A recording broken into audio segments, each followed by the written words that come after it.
Hello guys, कैसे हो आप लोग। मेरा नाम Shubham Agarwal, all India rank 16 SSC CGL 2014 start कर रहा हूँ आज से स्ट्रैटेजी वीडियो लाने का, जिसमें मैं 2000 एसएससी सीजीएल 2025 के जो बच्चे हैं उनके लिए मैं प्रॉपर स्ट्रैटेजी वीडियो लेके आऊँगा। हर एक सब्जेक्ट से रिलेटेड, हर एक मॉक से रिलेटेड, हर एक जो एग्ज़ाम प्रेशर होता है उससे रिलेटेड तो कंप्लीट लेके आने वाला हूँ। जिसकी ये पहली वीडियो है, तो इसमें मैं आपको कंप्लीट बताऊंगा कि मैथ्स में क्या चीज़ करनी है, मैथ्स में क्या चीज़ छोड़नी है, मैथ्स के लिए मॉक में क्या करना है, मैथ्स के लिए प्री में क्या करना है, मेंस में क्या करना है, एडवांस टॉपिक के लिए क्या करना है, अर्थमेटिक टॉपिक के लिए क्या करना है, कैलकुलेशन के लिए क्या करना है, या फिर आपका जो टाइम लग रहा है मॉक में उससे रिलेटेड क्या करना है। तो ये सब मैं इस वीडियो में कंप्लीट बताऊँगा। फिर भी आपके डाउट हो तो कमेंट सेशन में पूछ लेना। और ये वीडियो 2x पे देख सकते हैं आप, क्योंकि टाइम वेस्ट करने के लिए टाइम बचा नहीं है। और साथ में इस वीडियो के लास्ट में मैं एक छोटी सी अनाउंसमेंट करूंगा, और वो अनाउंसमेंट इतनी ज़रूरी होगी, आपको खुद को लगेगा कि हाँ, ये वीडियो देखने के लास्ट में जो मैंने लास्ट तक में देखा ये वीडियो, उसका एक गिफ्ट मैंने जो दिया है वो आपको खुद को फील हुआ है कि हाँ कितनी ज़रूरी अनाउंसमेंट थी, और उसके थ्रू आप मेरे से इंटरेक्ट भी कर पाएंगे। तो चलिए शुरू करते हैं। वीडियो स्टार्ट करने से पहले मैं एक चीज़ बताना चाहूँगा कि आप लोगों को पता है कि एसएससी में पीवाईक्यूज़ का कितना बड़ा रोल है, और उसमें भी जो मैंने एक बुक फॉलो करी है वो है किरण पब्लिकेशन।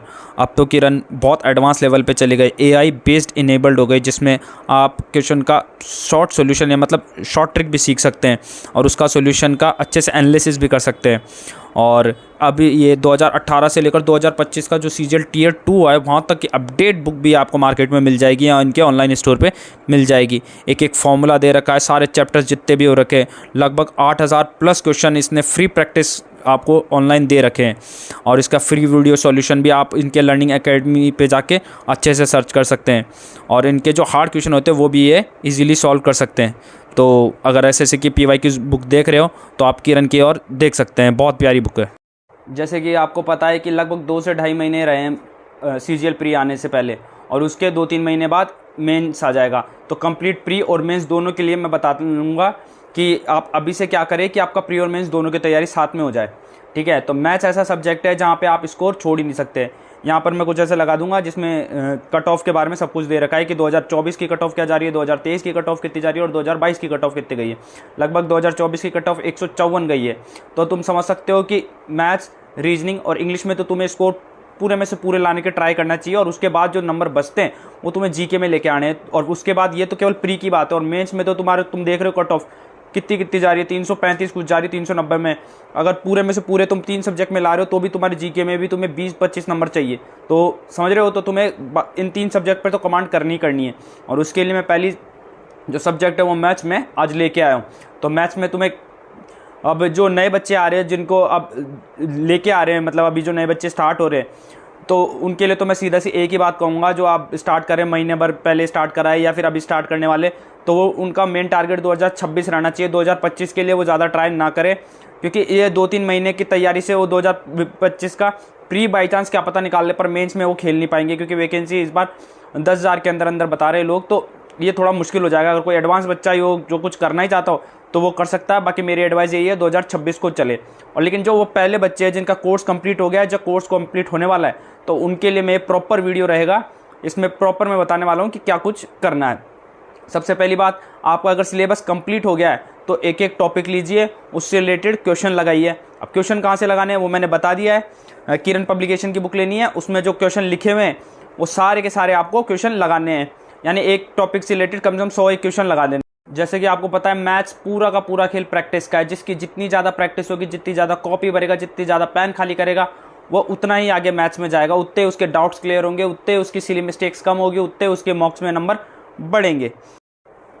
पैटर्न क्या रहता है, सबसे पहले आपको सिलेबस करना है। सिलेबस करने के बाद उसका जो सिलेबस कर रहे हो साथ के साथ क्वेश्चन लगा रहे हो, रिवीजन कर रहे हो, पीवाईक्यूज लगा रहे हो, और मॉक्स में लगा रहे हो। और मॉक्स में भी 3 क्वेश्चन को तुम हमेशा छोड़ना है। मैथ्स में सबसे मेन 3 क्वेश्चन कौन कौन से, एक तो जिनकी कैलकुलेशन थोड़ी हार्ड हो, दूसरा जिनका जो लेंदी हो, चाहे उसमें 2+2 ही पूछा हो, लेकिन लेंदी हो तो छोड़ दो, और लास्ट जो तुम्हें आता नहीं वो तुम्हें छोड़ना पड़ेगा। 3 तरह के क्वेश्चन तुम अपने मैथ्स के मॉक में छोड़ते जाओ।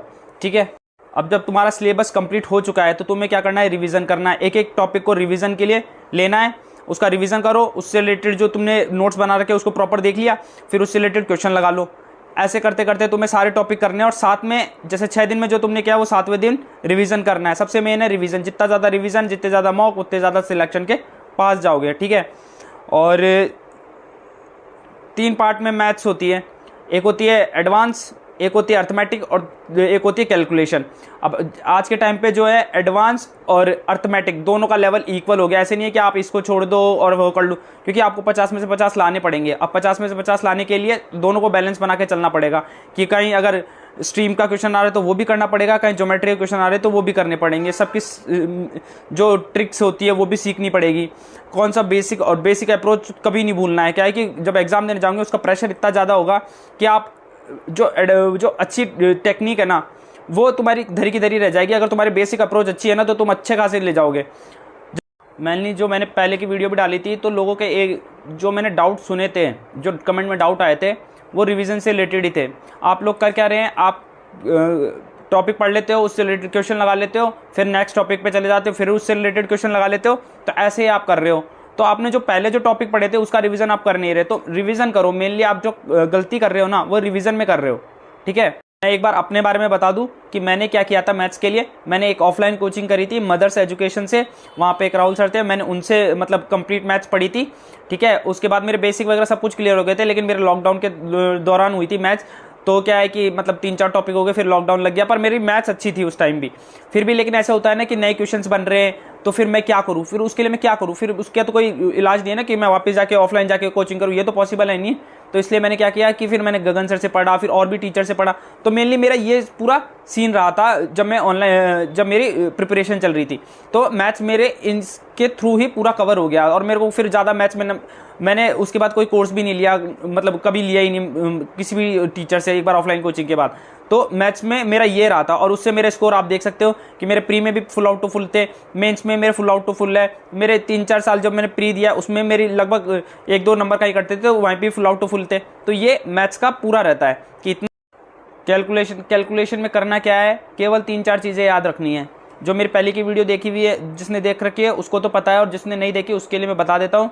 सबसे पहले आपको स्क्वायर याद होने चाहिए, 1 से लेकर 25 तो मतलब मस्ट ही है, लेकिन 50 तक करोगे तो आपको बहुत फायदा होगा, क्योंकि डायरेक्ट ऐसे ऐसे क्वेश्चन रीजनिंग में भी आएंगे जहां पर आपको लिखा हुआ जैसे 2209 लिखा हुआ होगा, तो आप डायरेक्ट कर पाओगे कि ये 47 का स्क्वायर है। तो अगर ये चीज़ें आपको अच्छे से आएगी 50 तक के, तो आपको बहुत फायदा होगा। तो 50 तक के स्क्वायर याद कर लो, 1 से लेकर 30 तक के क्यूब याद कर लो। अब 1 से लेकर 30 तक के क्यूब ज़्यादा कहाँ काम आएंगे, जहाँ पर SI CI होता है, वहाँ पर जब 5 साल का वो पूछ लिया उसने CI, तो डायरेक्ट 20 से 21 बनता है, तो 21 का आपको क्यूब याद होगा, तो आप 3 साल के लिए पूछेगा तो आप डायरेक्ट वहाँ कर लेंगे। तो 1 से 30 तक के आपको क्यूब याद होने चाहिए। टेबल 1 से लेकर 20 तक क्या, और साथ में 22 की टेबल हुई, 25 की हुई, मतलब ऐसे 2-4 टेबल जो 20 के बाद आती है वो याद होनी चाहिए कंप्लीट अच्छे से माइंड में, कि डायरेक्ट कोई बोले कि 17 सत्ते कितना होता है 119, आपने से डायरेक्ट बोल दिया। तो 1 से लेकर 20 तक के टेबल याद होनी चाहिए। उसके बाद आपको डेली कैलकुलेशन की अच्छी प्रैक्टिस करनी पड़ेगी, कम से कम भी 15 से 20 मिनट प्रैक्टिस करना है। अब बात आती है प्रैक्टिस करनी कहाँ से। प्रैक्टिस के लिए आप या तो कोई गूगल पे जाके, प्ले स्टोर पे जाके कुछ ना कुछ ऐप देख लीजिए, वहाँ से कर लीजिए। नहीं तो मैंने पहले भी बताया था, आशीष सर है जो बैंक की तैयारी कराते हैं मैथ्स में, वो डेली एक वो डालते हैं, PDF डालते हैं, जिसके अंदर उसमें कैलकुलेशन, अर्थमेटिक क्वेश्चन बहुत कुछ होते हैं। तो उनके टेलीग्राम चैनल ज्वाइन कर लीजिए। उसमें केवल आपको जो कैलकुलेशन से रिलेटेड जो वो है वही करना है, कुछ क्वेश्चन नहीं लगाने केवल उसमें। वो बैंक के क्वेश्चन वो आपके काम के नहीं है। माना ये तैयारी काम आ सकती है वहाँ पर आपको ज़्यादा दिमाग लगाना नहीं है, क्योंकि आपको और सब्जेक्ट पे भी ध्यान देना है। केवल मैथ्स से ही सिलेक्शन नहीं होगा, मैथ्स में स्कोर अच्छा चाहिए और बाकी में भी स्कोर अच्छा चाहिए। तो मैथ्स के लिए इतना ही करना है, कैलकुलेशन से रिलेटेड इतनी ही काम होना है आपको। रही बात टीचर्स की कि अब मैं किस टीचर को देखूं, किस टीचर से पढूं। देखो, आपका एक बार कोर्स कंप्लीट हो चुका है या फिर कोर्स कंप्लीट होने वाला है, या आपने किसी भी टीचर से कोर्स कराओ, आज के टाइम पे जो मैथ्स आ रही है वो इतनी हार्ड नहीं आ रही है कि आपको टीचर चेंज करना पड़े, या फिर किसी टीचर को कम आके अगर आपने किसी भी टीचर से पढ़ाओ, XYZ, ऑनलाइन पढ़ाओ, ऑफलाइन पढ़ाओ, कोई मतलब नहीं है, सब सेम है आज के टाइम पे। क्योंकि मैथ्स बहुत अच्छा लेवल का क्वेश्चन आ ही नहीं रहे हैं, समझ रहे हो आप। तो आपने जिस भी टीचर से पढ़ा है उसके नोट्स है, उसको रिवीजन करो। फिर भी लगता है कि कुछ एक टॉपिक नहीं समझ में आ रहे, कुछ ऐसे नए टॉपिक है जो हमने हमारे टीचर से नहीं पढ़े, तो फिर उसके लिए रिकमेंड कर सकता हूँ, या तो गगन सर से पढ़ सकते हैं, जिनका अगर आप जो भी टॉपिक है, रेस से रिलेटेड है, इंस्टॉलमेंट से रिलेटेड है, उनसे पढ़ लीजिए, या फिर भूतेश सर है उनसे पढ़ लीजिए, या फिर आभास सर है, बहुत बढ़िया टीचर है, उनसे पढ़ लीजिए। पवन राव सर एक बहुत बढ़िया टीचर है, उनसे पढ़ लीजिए। तो जिस भी टीचर से आप मतलब आप एक दो वीडियो उनकी देख लीजिए, आपको लगे कि जिस भी टीचर से आपको समझ में आ रहा है उससे कंप्लीट करीजिए। उसके बाद अगर आपको एक बार कंप्लीट मतलब जिस भी टीचर से समझ आने लग जाए उससे कंप्लीट पूरा सिलेबस करीजिए, फिर बाद में चेंज मत करीजिए। क्योंकि अगर आप बार बार में चेंज करते जाएंगे आप इसी एक लूप में फंसते जाएंगे, सिलेबस फिर कभी कंप्लीट भी नहीं होगा और आपको डाउट के डाउट ही रह जाएंगे, समझ रहे हो। तो कंप्लीट जो भी नहीं आ रही, मतलब आपने एक बार सिलेबस तो कंप्लीट कर लिया, मैं ऐसा मान के चल रहा हूँ, अजम्पशन चल रहा है मेरा कि आपने एक बार कंप्लीट कर लिया, तो फिर आपको कुछ टॉपिक नहीं समझ में आ रहे तो फिर आप ये चीज़ कर सकते हैं कि इन टीचर से पढ़ ले। आरबीए करके शुभम सर है, वो भी अपने चैनल पे डालते हैं बहुत अच्छी चीज़, तो किसी भी टीचर से पढ़ लीजिए जो भी आपको टॉपिक में डाउट हो। और मैंने आपको बता दिया है कि कौन कौन से टॉपिक का वेटेज कितना है, मतलब जैसे कि ज्योमेट्री के बहुत अच्छे क्वेश्चंस आते हैं, डीआई बहुत ज़्यादा पूछी जाती है, अर्थमेटिक में स्पीड डिस्टेंस के बहुत अच्छे क्वेश्चंस आ रहे हैं, प्रॉफिट लॉस के बहुत अच्छे क्वेश्चन आ रहे हैं, तो तुम उन पे ज़्यादा प्रैक्टिस कर सकते हो। कि तुम चाहो कि मैं कुछ एक सेलेक्टेड टॉपिक्स पढ़ लूँ तो ठीक है, पढ़ना तुम्हें सब कुछ पड़ेगा। एक टाइम के बाद तुम्हें भी लगने लग जाएगा कि हाँ यार मेरे मॉक्स में 25 में से केवल 22-23 क्वेश्चन हो रहे हैं और मैं 3-4 क्वेश्चन में लैग कर रहा हूँ। रीज़न है कि तुमने वो टॉपिक पढ़े नहीं, तो तुम्हें वो टॉपिक भी पढ़ने हैं, पर मैं मेन टॉपिक की लिस्ट भी लगा दूंगा यहीं कहीं, तो तुम वो सब देख लेना कि मेन टॉपिक्स कौन से ज़्यादा पूछे जा रहे हैं, किसका वेटेज कितना आ रहा है एग्जाम में। क्या है, आप लोग मॉक दे रहे हो, अब मॉक में 25 क्वेश्चन आ रहे हैं, अब 25 में से ऐसा हो रहा है कि 16-17 या फिर 18-20 के करीब मान लो आपको आ रहे हैं। जो 5 क्वेश्चन है या तो वो नए हैं या फिर आपने उन टॉपिक्स को ढंग से नहीं पढ़ा या उनकी लैंग्वेज समझ में नहीं आ रही, तो आपको करना क्या है, एक प्रॉपर कॉपी बनानी है, उसके अंदर वो क्वेश्चंस को नोट करना है। या तो एक काम करो, एक फोल्डर बना लो, एक फोल्डर में उसका स्क्रीनशॉट लो, उस फोल्डर में अपने लैपटॉप मोबाइल जो भी है उसके अंदर फोल्डर के अंदर डालते जाओ। डालते जाओ का मतलब नहीं है कि उसको रद्दी बना दो, उसको जो 5 क्वेश्चन है उसको एकदम समझो, उसके सॉल्यूशन लिखो, समझ रहे हो, एकदम सॉल्यूशन लिखो। या तो क्वेश्चन को लिख लो, सॉल्यूशन लिख लो, या फिर आप चाहते हो कि मैं टाइम बचाऊं तो उसके फोल्डर बनाओ, फोल्डर के अंदर पूरे क्वेश्चन और सॉल्यूशन कॉपी से लिखो और उसका रिवीजन करो 7 दिन बाद या 15 दिन बाद। तो एक रूटीन बनाओ कि भाई नेक्स्ट टाइम ये क्वेश्चन आए, चाहे इसमें डाटा चेंज हो, चाहे इसकी थोड़ी लैंग्वेज चेंज हो, मेरे को ये क्वेश्चन आना चाहिए, किसी भी हालत में मैं इसमें गलती नहीं कर सकता। जैसे 2024 में इन्वर्स ट्रिग्नोमेट्री का एक क्वेश्चन आया था, तो मैंने वो कॉपी में लिखा, प्रॉपर कॉपी में लिखा और उससे रिलेटेड 2-4 क्वेश्चन और लगाए और उसको मैं रिवीजन करता था 10-15 दिन में। तो मेरे माइंड में पूरा इन्वर्स ट्रिग्नोमेट्री ऐसे चलता था कि आगे कल का ये 2024 या जैसे 25 में आता, अगर मैं नहीं होता तो मैं 25 में भी देता, तो अगर वो आता क्वेश्चन या फिर कोई एग्जाम में आ रहा है तो मेरे को वो क्वेश्चन अगर वो आता तो मैं 100% श्योर हूँ कि मैं वो क्वेश्चन करके आता। क्योंकि देखो मैथ्स ऐसा है कि 25 में से 22-23 क्वेश्चन सब कर लेंगे, लेकिन वो 22-23 क्वेश्चन कौन कितने टाइम में कर रहा है वो फर्क पड़ेगा आपके मेन एग्जाम में। क्या है कि कोई एक क्वेश्चन मान लो वो एक बच्चा कर रहा है 1 मिनट में, एक बच्चा कर रहा है 30 सेकंड में और एक बच्चा कर रहा है 2 मिनट में, तो आप समझ रहे हो कितना डिफरेंस क्रिएट होगा एक 30 सेकंड वाले और एक 2 मिनट वाले क्वेश्चन, 2 मिनट देने वाले टाइम में। 1.5 मिनट, इस 1.5 मिनट में जो जिसने 30 सेकंड में करा है वो 1.5 मिनट में 2-3 क्वेश्चन और कर जाएगा और आप एक ही क्वेश्चन में कर रहे हो और सबके मार्क्स 2-2 नंबर है, किसी के कम ज्यादा नहीं है, सबके मार्क्स 2-2 नंबर है। तो आप जब क्वेश्चन कर रहे हो तो ऐसा सोचा करो कि इस क्वेश्चन को मेरे को जल्दी से जल्दी तो करना है, सिली मिस्टेक करनी नहीं है, और कुछ ऐसी शॉर्ट ट्रिक बनाई है, कुछ खुद की ही बनाई है, जिससे क्या है कि वो क्वेश्चन जल्दी से जल्दी तो होए और उसमें गलती ना हो। और जब आप वो एग्जाम में करने जाए आप अपने आप को इतना काबिल कर लीजिए, इतनी प्रैक्टिस कर लीजिए कि वो क्वेश्चन जब एग्जाम में आए तो हैंड टू हैंड आप 30 सेकंड में या 1 मिनट के अंदर अंदर वो क्वेश्चन कर लें। क्योंकि मैथ्स ऐसा सब्जेक्ट है जहां अगर ऐसा ही पूछ लिया, सीआई पूछ लिया 3-4 साल का, तो एक सब कर लेंगे, इसका सबका फॉर्मूला आता है, सबको पता है कैसे करना है जिसने कोर्स कर रखा है। लेकिन एक टॉपर या जिसका सिलेक्शन हो रहा है वो कैसे कर रहा है और एक जो नहीं हो पा रहा वो कैसे कर रहा है, क्या अंतर है वो समझिए, आप समझ रहे हो। तो आपको अपनी अप्रोच तो बनानी है जिससे आप जल्दी से जल्दी वो क्वेश्चन कर सको सिली मिस्टेक के बिना। और मेन है कि पूरा जो मॉक हो रहा है उसमें 25 के 25 क्वेश्चन अटेम्प्ट होने चाहिए, मतलब 100 क्वेश्चन होते हैं पूरे, 25 की मैथ्स की बात करूँ, पूरे अटेम्प्ट होने चाहिए, तभी आपका स्कोर भी इंप्रूव होगा, आपका सिलेक्शन के बहुत पास जाओगे। लास्ट में अनाउंसमेंट मैं ये करने वाला हूँ कि वीक में मैं 2 या 3 बार टेलीग्राम या इंस्टा पे एक प्रॉपर ग्रुप बना, मतलब जो मेरा टेलीग्राम पे तो आपको पता है मेरा एक प्रॉपर ग्रुप है जिसमें 700-800 बंदे ऑलरेडी ऐड है, आप भी जाके ऐड हो जाइए।